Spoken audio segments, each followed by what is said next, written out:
You know, right now here in the United Kingdom, a lot of political people are basically asking, alongside the general public over here in the United Kingdom, quite frankly, who is running America? As ever, let me explain.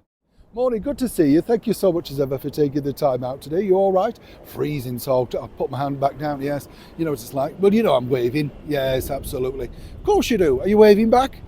No, come on, that's a lackluster affair. Let's get waving. We'll have another wave. Wave back. Cheers you up, you know. It's good to be daft. I don't care what people say. Somebody wrote the other day, Neil, stop waffling on. I thought, oh, please, you know, it's lovely to have conversations. We're always being pushed, whether it's supermarket queues, everything, push on, push on. Nobody wants to talk, do they? It's nice to have a chat. I'm glad you agree. Now, the problem that we find, let me explain this over here, is this. It's something that I've often wondered about as well. When you become in power over here in the United Kingdom, you know, what happens very quickly is that you are literally out that day. For instance, the Right Honourable Rishi Sunak, when he lost power in July, literally, he's out the door of number 10, and that afternoon, somebody else has moved in, i.e. Sir Keir Starmer. And this is the problem now, that we don't necessarily understand why it takes so long, particularly in the United States of America. But as many people know who watch this show, I have a lot of colleagues that literally work inside the press room at the White House, and I've been there myself on a number of occasions, and I know exactly the mechanics inside the White House and what goes on. Now, according to a very well-placed source, and I do feel sorry for all my friends out in America, things are taking a turn for the worst, you see, because quite frankly, apparently the president hopeful, the VP, whatever, Kamala Harris is now getting to grips very well with the fact that she lost out on becoming the very first female president of the United States.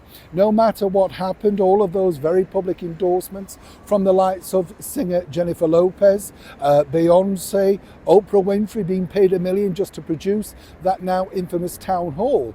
The bottom line also, I've been told, is simply this, that Kamala is really struggling with the fact that now phone calls are not being taken. Nobody likes a loser in politics or Hollywood, let me tell you. That's what happens. They suddenly love you, and if you're no longer no use to them, then you're out, and that's it, you're finished.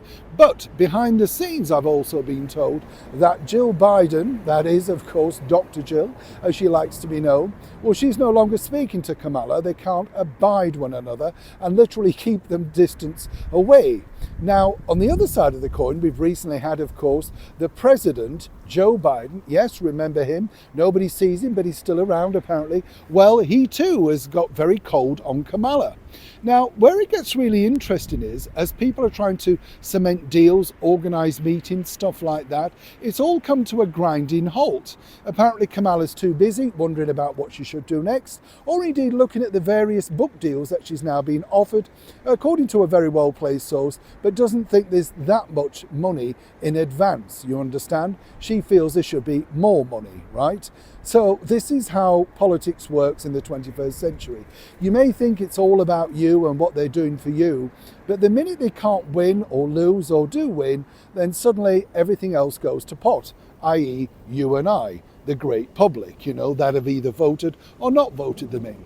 But according to that source, quite frankly, who's working very close inside the White House, it's almost a scene of Bet and Joan proportions.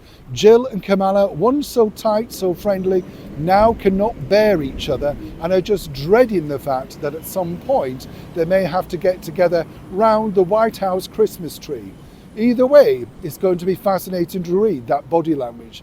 But either way, the rest of the world at this moment in time wants to know, with all this going on, quite frankly, who is running America right now? Neil Sean in the very heart of London.